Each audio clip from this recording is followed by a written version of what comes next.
Hello बच्चों, आज एक नए टॉपिक के साथ उपस्थित हैं जिसका नाम है वैद्युत द्विध्रुव के कारण अक्षीय स्थिति में वैद्युत क्षेत्र की तीव्रता। बहुत ही इंपॉर्टेंट है बेटा 2025 के लिए। आइए देखते हैं। सबसे पहले इसमें चित्र बनाते हैं। आप देख रहे हैं कि कोई भी एक विद्युत द्विध्रुव है, एक विद्युत द्विध्रुव है यानी कि ए बी एक विद्युत द्विध्रुव है और जिनके बीच की दूरी 2L दे रखी है, ठीक है। और यह -Q और +Q आवेशों से मिलकर बना है। इसके मध्य में एक बिंदु O है बेटा। क्या है? एक बिंदु O है और इस बिंदु O से स्मॉल r दूरी पर एक बिंदु P है जहां पर हमें वैद्युत क्षेत्र की तीव्रता ज्ञात करनी है, ठीक है बेटा। आपको समझ में आ गया होगा। यानी कि इतना आपको लिखना ही लिखना है। जब तक आप चित्र में नहीं लिखेंगे, चित्र के बारे में नहीं लिखेंगे, आपको पूरे नंबर नहीं मिलेंगे। एक बार फिर से देख लीजिए। क्या करते हैं? माना एक विद्युत द्विध्रुव है, यानी कि माना ए बी, यानी कि ए बी एक विद्युत द्विध्रुव है जो -Q तथा +Q दो आवेशों से मिलकर बना है और इनके बीच की दूरी कितनी है बेटा? 2L दे रखी है। इनके बीच की दूरी कितनी है? 2L दे रखी है और इसके मध्य में एक बिंदु O है। इसके मध्य में एक बिंदु O है और इस मध्य बिंदु O से स्मॉल r दूरी पर एक बिंदु P है जहां पर हमें विद्युत क्षेत्र की तीव्रता ज्ञात करनी है, ठीक है। तो इसके लिए बेटा क्या करते हैं? आप देख लीजिए कि ये AB एक विद्युत द्विध्रुव है तो इसकी लंबाई 2L हो गई। इसको हम दो भागों में डिवाइड कर रहे हैं, यानी कि बांट रहे हैं। यानी कि A से लेकर O तक की दूरी कितनी हो जाएगी बेटा? L हो जाएगी और O से लेकर B तक की दूरी भी कितनी हो जाएगी? L हो जाएगी, ठीक है। तो अब हम इसको सबसे पहले ज्ञात करते हैं। बिंदु यानी कि B है, यानी +Q आवेश के कारण, +Q आवेश के कारण बिंदु P पर विद्युत क्षेत्र की तीव्रता। तो सबसे पहले क्या करते हैं बेटा? लिखते हैं, यानी कि +Q आवेश के कारण, +Q आवेश के कारण, यानी क्या है बेटा? +Q आवेश के कारण, +Q आवेश के कारण, +Q आवेश के कारण, +Q यानी कि बेटा क्या करेंगे? +Q आवेश के कारण बिंदु P पर, बिंदु P पर क्षेत्र, यानी कि E बराबर, यानी कि आप ले लीजिए इसको E बराबर, आपने फार्मूला पढ़ा है। इसको हम बेटा सबसे पहले हम ले रहे हैं +Q आवेश के कारण, +Q आवेश के कारण यानी बिंदु P पर लेंगे तो इसको हम E1 से कह दे रहे हैं। काय से कह दे रहे हैं? E1 से। तो इसका फार्मूला जो होगा 1/4πε0 और Q/r²। अब R का मान यहाँ पे देख लीजिए, यहाँ से यहाँ तक की दूरी कितनी होगी? यानी कि B है, B से लेकर P तक की दूरी आपको निकालनी है। तो आप जानते हैं कि यानी O से लेकर P तक की दूरी कितनी है? R है और O से लेकर B तक की दूरी कितनी है? यानी L दे रखी है। तो इस पूरे में से ये वाली दूरी है वो कम कर दीजिए तो हमें ये वाली दूरी मिल जाएगी। तो बेटा ये हमें कितनी मिल जाएगी? यहाँ से B से लेकर P तक की, यानी कि ये हमारी दूरी हो जाएगी R-L। कितनी हो जाएगी? R-L, ठीक है बेटा। आपको समझ में आया होगा। यानी कितनी दूरी मिल जाएगी? R-L। तो आप यहाँ पे लिख देंगे Q/R-L का होल स्क्वायर। तो ये मिल गया समीकरण नंबर 1, ठीक है बेटा। इसी प्रकार आप देख लीजिए -Q आवेश के कारण, -Q आवेश के कारण बिंदु P पर, बिंदु P पर, ठीक है बेटा। क्या लिखेंगे? बिंदु P पर वैद्युत क्षेत्र, वैद्युत क्षेत्र कितना होगा बेटा? यानी इसको आप E2 कह दीजिए। क्या कहेंगे? E2 बराबर 1/4πε0 Q/, अब आप देख लीजिए बेटा कितना होगा। यानी कि आप P से लेकर यहाँ -Q आवेश के कारण है तो -Q के कारण, यानी यहाँ से लेकर जो दूरी होगी वो यहाँ तक की होगी। यानी कि यहाँ से यहाँ तक की दूरी कितनी है? स्मॉल r, और यहाँ से यहाँ तक की दूरी कितनी है? L। तो इसको आप जोड़ देंगे। क्या करेंगे? इसको हम जोड़ देंगे। तो ये बेटा हो जाएगा हमारा R+L का होल स्क्वायर। इसे कह देंगे समीकरण नंबर 2, ठीक है बेटे। समझ में आया होगा। अब क्या करेंगे?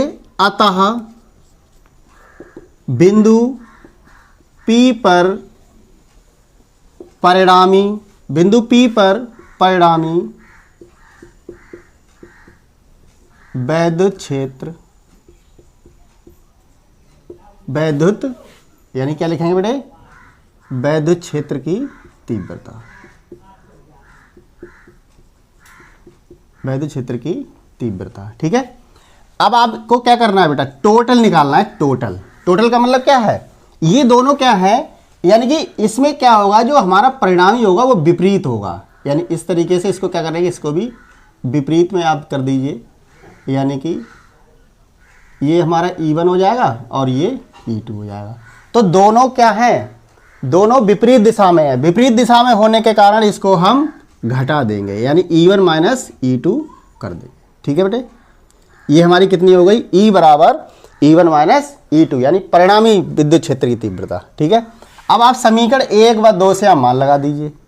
समीकरण 1 व 2 से मान रखने पर, मान रखने पर लगा दीजिए मान यहाँ पे।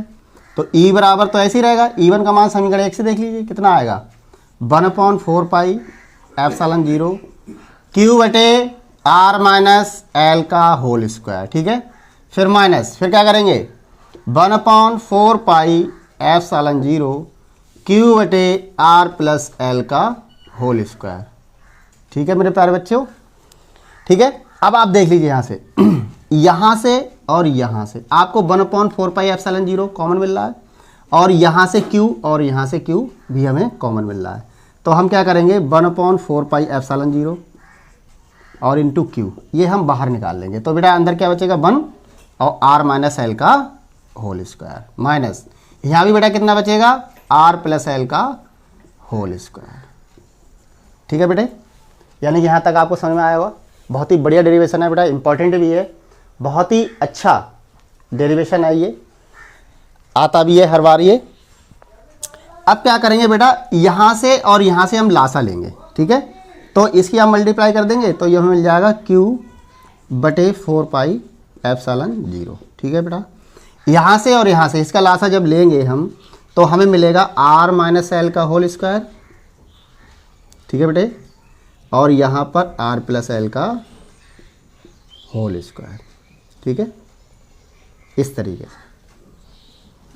ठीक है, यहाँ तक हमें मिल जाएगा। अब क्या करेंगे, आप इसमें आप इसको डिवाइड कीजिए, यानी इसकी जब भाग करेंगे इसमें तो ये कैंसिल हो जाएगा, तो ये हमारा ऊपर पहुँच जाएगा, यानी इसकी मल्टीप्लाई इसमें 1 में हो जाएगी। तो ये हमें मिल जाएगा R प्लस L का होल स्क्वायर, माइनस इसी प्रकार इससे ये डिवाइड होगा तो ये कैंसिल हो जाएगा, तो ये हमारा इसमें मल्टीप्लाई हो जाएगी, तो ये हमारा R माइनस L का होल स्क्वायर हो जाएगा। ठीक है बेटे, अब हमें क्या करना है, यहाँ से आप देख लीजिए ये A है, इसको B मान लीजिए, तो A प्लस बी का होल स्क्वायर और A माइनस बी का होल स्क्वायर आपने पढ़ा होगा, तो आप इसमें फार्मूला लगा देंगे। ठीक है बेटे, देखते हैं फार्मूला इसका। तो E बराबर कितना मिला, यानी कि इसको इस तरीके से कर लीजिए, E बराबर जब हम लिखेंगे 4 pi epsilon 0 A plus B का होल स्क्वायर, आपने पढ़ा भी है, A प्लस बी का होल स्क्वायर होता है बेटा A square plus B square plus 2AB। तो आप लगा दीजिए यहाँ फार्मूला, यानी कि R square plus L square. ठीक है बेटे, प्लस 2RL। ठीक है, इसको ब्रैकेट में लिख देता हूँ, माइनस, अब आप माइनस का लगा दीजिए। A माइनस बी का होल स्क्वायर क्या होता है, A square minus B, A minus B का होल स्क्वायर बेटा होता है A square plus B square minus 2AB। तो इस फार्मूले की मदद से आप क्या लिखेंगे, R square plus L square और माइनस का 2RL। ठीक है बेटा, अब बटे में क्या चल रहा है हमारा, R माइनस L और R प्लस L का होल स्क्वायर, यहाँ तक चल रहा है। ठीक है, ठीक है बेटे, बहुत ही बढ़िया डेरिवेशन है। ठीक है बेटे, अब क्या लिखेंगे, E बराबर Q अपॉन 4 पाई एप्सिलॉन 0। ठीक है बेटा, अब हम क्या करेंगे, इसको खोल दीजिए, ब्रैकेट खोल दीजिए, तो R square plus L square plus 2RL। अब ये क्या होगा बेटा, इसकी माइनस अंदर गुणा करेंगे तो ये माइनस का हो जाएगा आर स्क्वायर और ये हो जाएगा माइनस का एल स्क्वायर और ये माइनस माइनस हो जाएगा प्लस का 2RL। ठीक है बेटे। अब यहाँ पे आप देख लीजिए, ये हमारा एक फार्मूला बन रहा है। अगर मैं इसको देखूँ तो a माइनस बी और a प्लस बी, आपने एक फार्मूला पढ़ा है a माइनस बी और a प्लस बी का a square minus B square. तो बेटा यहाँ पे a square minus B square का फार्मूला लगाएंगे तो R square minus L square का। अब ये स्क्वायर सभी पे है तो स्क्वायर लगा दीजिए। अब जो कट रहा है इसमें वो काट दीजिए। देखिए आर स्क्वायर से ये R square cancel, L square से ये एल स्क्वायर कैंसिल, तो क्या बचा बेटा वो लिख लीजिए यहाँ पे। ठीक है। अब यहाँ पर अगर मैं यहाँ से कहूँ कि यहाँ पे क्या बड़ा है तो आर बड़ा होगा बेटा, आर बड़ा होगा ना, तो यहाँ पे क्या है आर बड़ा है। ठीक है। और जब आर स्क्वायर कर देंगे तो ये और भी बड़ा हो जाएगा। तो हम क्या करेंगे, एल स्क्वायर को नेगलेक्ट कर देंगे। किसे कर देंगे, आर स्क्वायर को ठीक है बेटे। आप देख रहे हैं कि यहाँ पर जो एल है वो छोटा है और आर यहाँ पे बड़ा है, तो क्या करेंगे बेटा, इसको हम छोड़ देंगे। ठीक है। जब छोड़ेंगे तो क्या मिलेगा, ई बराबर क्यू अपॉन 4 पाई एप्सिलॉन 0 और कितना मिलेगा,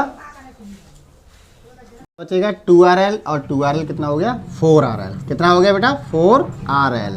जब बेटा यहाँ से एल स्क्वायर को छोड़ देंगे तो ये हमारा हो जाएगा आर स्क्वायर का स्क्वायर होल स्क्वायर। ठीक है। अब आप देख लीजिए यहाँ पे ई इजिकल टू, इसको मैं थोड़ा सा मॉडिफाई करूँगा 1/4 पाई एप्सिलॉन 0, इसको मैं लिख रहा हूँ 2 और इसको 2QL और इंटू आर। ठीक है। थोड़ा सा बेटा इस तरीके से लिखूंगा इसे, तो ये आर स्क्वायर कितना हो जाएगा, आर की घात 4 हो जाएगा। ठीक है बेटे। अब आप यहाँ पे देख लीजिए ये आर है, यहाँ से एक आर जब कैंसिल होगी तो 3 बचेंगे, यानी आर की घात 3 हो जाएगा।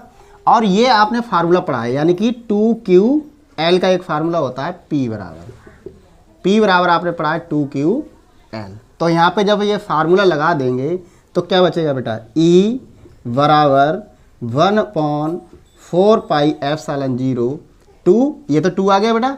यहाँ पे क्या आएगा P, यानी कि P बराबर कितना है 2QL, इसके बराबर कितना रखेंगे P, और ये तो बेटा कैंसिल हो गया है इससे, तो ये कितना बचेगा R की घात 3। तो ये बेटा हमारा जो फार्मूला निकल के आता है अक्षीय स्थिति में वैद्युत क्षेत्र की तीव्रता। ठीक है बेटे।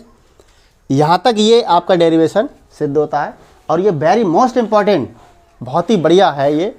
और ये 2025 के लिए आप इसको वेरी मोस्ट इम्पॉर्टेंट टॉपिक के साथ आप इस पर टिक कर लीजिए और ये बार बार आप इसको लगाते भी रहिए क्योंकि ये बहुत ही इम्पॉर्टेंट है बेटा। ठीक है।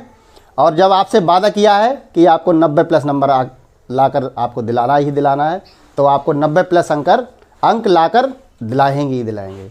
आप मेहनत करते रहिए और आगे नेक्स्ट टॉपिक में फिर मिलेंगे। तब तक के लिए जय हिंद, जय भारत।